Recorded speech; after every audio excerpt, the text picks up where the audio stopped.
નીટની પરીક્ષામાં પાસ કરાવવાના કૌભાંડનો પર્દાફાશ થયો છે। 75 લાખથી 1 કરોડમાં નીટની પરીક્ષામાં 650 પ્લસ માર્ક્સ અપાવી દેવાનું ષડયંત્ર।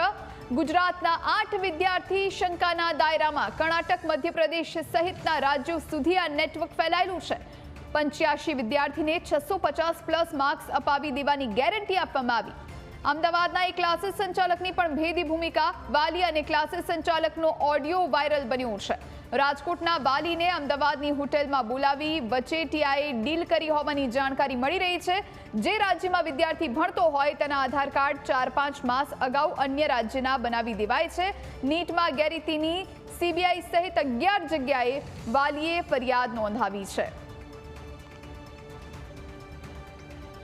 તો આજ વિશે વધુ જાણકારી માટે રાજકોટથી અમારા સંવાદદાતા ઋષિ દવે લાઈવ જોડાયા છે। ઋષિ, નીટની પરીક્ષામાં 650 પ્લસ માર્ક્સ આપવાની લાલચ આપવામાં આવે ને આખું કૌભાંડ રચવામાં આવે અને એના માટે એક રકમ પણ નક્કી કરવામાં આવે છે। આખું કૌભાંડ સૌથી પહેલા તો ચાલતું હતું કેવી રીતે અને કોની ભૂમિકા શંકાસ્પદ છે? નીટની પરીક્ષા જ્યારે શરૂ થવા જઈ રહી છે ત્યારે 650થી વધુ માર્ક અપાવવાના બહાને 75 લાખથી 1 કરોડ રૂપિયા પડાવવાનું આ કૌભાંડ સમગ્ર સામે આવી રહ્યું છે। કર્ણાટક, મહારાષ્ટ્ર સહિત અનેક રાજ્યમાં આ કૌભાંડ ચાલતું હોવાની આશંકા છે। હાલ અત્યારે રાજકોટના વાલીએ 11 જગ્યાએ ફરિયાદ કરી છે, જેમાં સીબીઆઈને ફરિયાદ કરી છે, કર્ણાટકના મુખ્યમંત્રીને ફરિયાદ કરી છે, ગુજરાતના મુખ્યમંત્રીને ફરિયાદ કરી છે, સાથે ત્યાં સેન્ટ્રલના શિક્ષણ મંત્રી તથા સચિવને પણ તેને લેખિતમાં ફરિયાદ કરી છે। હાલ સમગ્ર કૌભાંડ મામલે તટસ્થ તપાસ કરવા અને જવાબદારો સામે આકરી કાર્યવાહીની વાલીએ માંગ કરી છે। અમદાવાદનો એક ક્લાસીસ સંચાલક છે, તે વચેટિયા તરીકે રહે છે।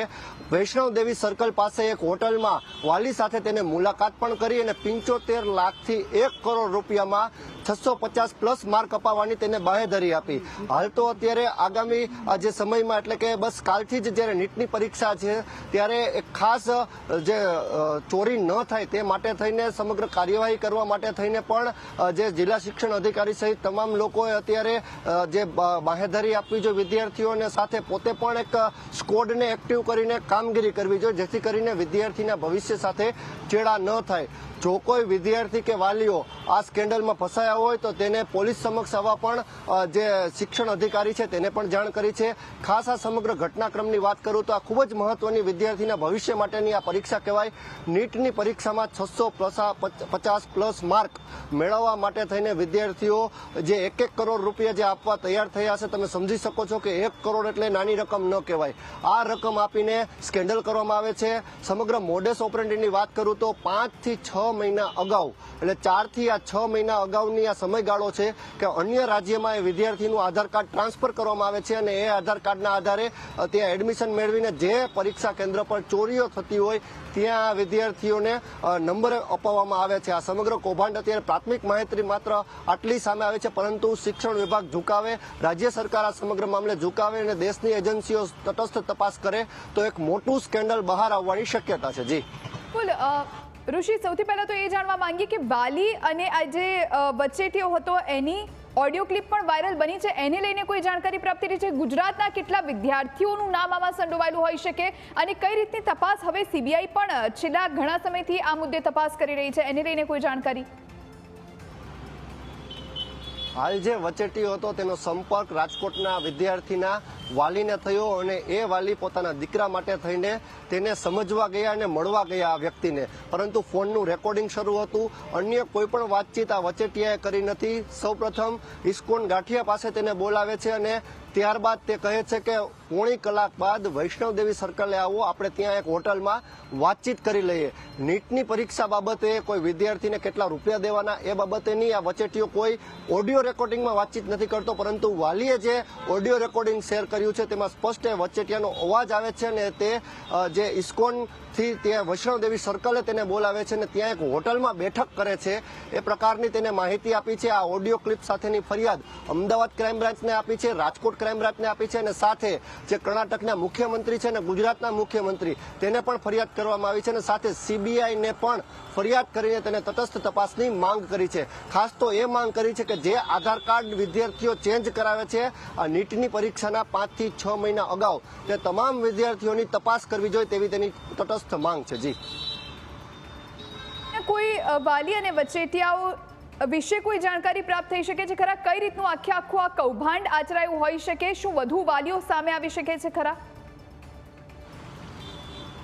વધુ વાલીઓ ચોક્કસથી આ ન્યૂઝ કેપિટલે જે અહેવાલ અત્યારે દર્શાવી રહ્યું છે અને ન્યૂઝ કેપિટલ પણ કહી રહ્યું છે કે આવી કોઈ પણ બાબતમાં તમારે ફસાવવું નહીં.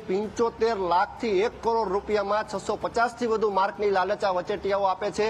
ખરેખર જો આવું સમગ્ર પ્રકરણ ચાલતું હોય તો એ પણ દેશ માટે સૌથી મોટું કૌભાંડ કહી શકાય. આવા કૌભાંડીઓને જેલના સળિયા પાછળ ધકેલવા જ જોઈએ. જો કોઈ વાલીઓ આ સ્કેન્ડલમાં ફસાયા હોય તેઓ ન્યૂઝ કેપિટલનો પણ સંપર્ક કરે અને સાથે અમદાવાદ ક્રાઇમ બ્રાન્ચ અને રાજકોટ ક્રાઇમ બ્રાન્ચનો પણ સંપર્ક કરીને તમારી માહિતી તમે આપી શકો છો. ખાસ તો અત્યારે નીટની પરીક્ષા જ્યારે આવતીકાલે જ યોજાવા જઈ રહી છે ત્યારે તે પરીક્ષાને ધ્યાને લઈ તંત્ર દ્વારા પણ તૈયારીઓ સજ્જ કરી દેવામાં આવી છે. સ્કોડને પણ એક્ટિવ કરાઈ છે. પરંતુ આ સ્કેન્ડલ સૌથી મોટું સ્કેન્ડલ હોઈ શકે જે રીતે વાલી સુધી આ વચેટીઓ પહોંચ્યો છે. રાજકોટના વાલીએ જ્યારે 11 જગ્યાએ ફરિયાદ કરી છે ત્યારે આ સૌથી ગંભીર બાબત કહેવાય. જી બિલકુલ, આભાર ઋષિ, આપ જોડાયા અને તમામ જાણકારી આપી તે માટે. તો 650 પ્લસ માર્ક્સ આપવાની લાલચ આપવામાં આવતી અને વાલીઓને ફસાવવામાં આવતા, વિદ્યાર્થીઓને ફસાવવામાં આવતા અને એના માટે 75 લાખથી લઈ અને 1 કરોડ રૂપિયામાં ડીલ થતી હતી. આખું આ ષડયંત્ર, આખું કૌભાંડ સામે આવ્યું છે. ગુજરાતના 8 વિદ્યાર્થીઓ જે શંકાના દાયરામાં છે. આ સાથે કર્ણાટક, મધ્યપ્રદેશ સહિતના રાજ્યો સુધી પણ આ નેક્સસ આખું ફેલાયેલું હોય તો નવાઈ નહીં. 85 વિદ્યાર્થીને 650 પ્લસ માર્ક્સ અપાવી દેવાની ગેરંટી આપવામાં આવી. અમદાવાદના એક ક્લાસીસ સંચાલકની પણ ભેદી ભૂમિકા આ કેસમાં હોય એવું પણ લાગી રહ્યું છે. વાલી અને ક્લાસીસ સંચાલકનો જે ઓડિયો છે એ ઓડિયો ક્લિપ વાયરલ બની રહી છે. રાજકોટના વાલીને અમદાવાદની હોટેલમાં બોલાવી અને વચેટિયાએ ડીલ કરી હોવાની જાણકારી મળી રહી છે. જે રાજ્યમાં વિદ્યાર્થી ભણતો હોય એના આધાર કાર્ડ 4-5 મહિના અગાઉ અન્ય રાજ્યના બનાવી દેવામાં આવે છે. નીટમાં ગેરરીતિની સીબીઆઈ સહિત 11 જગ્યાએ વાલીએ ફરિયાદ દાખલ કરી છે.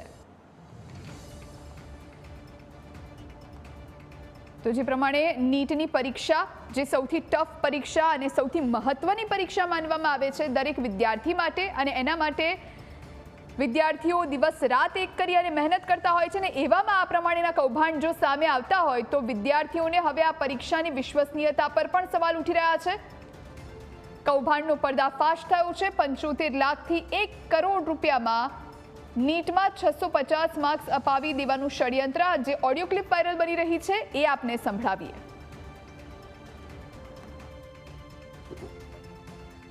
બોલો ને. મેં કીધું અહીંયા ઉભો તો ઇસ્કોન ગાંઠિયા પાસે. મેં કીધું ઓલું લોકેશન ક્યાંનું છે તમારે ઓફિસનું નાખી દે ને. ઇસ્કોન ગાંઠિયા પાસે પણ મળવાનું આપણે વૈષ્ણોદેવી સર્કલ પાસે મળવાનું છે. વૈષ્ણોદેવી સર્કલ પાસે? હા. ત્યાં ક્યાં ઠેકાણું તો લોકેશન કઈ? ત્યાં લોકેશન આપે છે, આગળ મોકલે એટલે તમને દઉં. બરાબર ને? હા. તો પછી અહીંથી હું વૈષ્ણોદેવી સર્કલ આવી જાવ એવું કરું ને? હા, એટલે મને છે ને અડધી પોણી કલાક લાગશે મને હજી. એવું છે? બરોબર. એટલે તમે જો બીજું કઈ કામ હોય તો પતાવી લેજો ને પછી ત્યાં પહોંચો. અરે ત્યાં જઈને પછી રાહ જોવે એટલે ધવલની અડધી કલાક જેવું કઈક એને કીધું એને પહોંચતા લાગશે એટલી. પણ મને પોણી કલાક જેવું થઈ જશે હજી.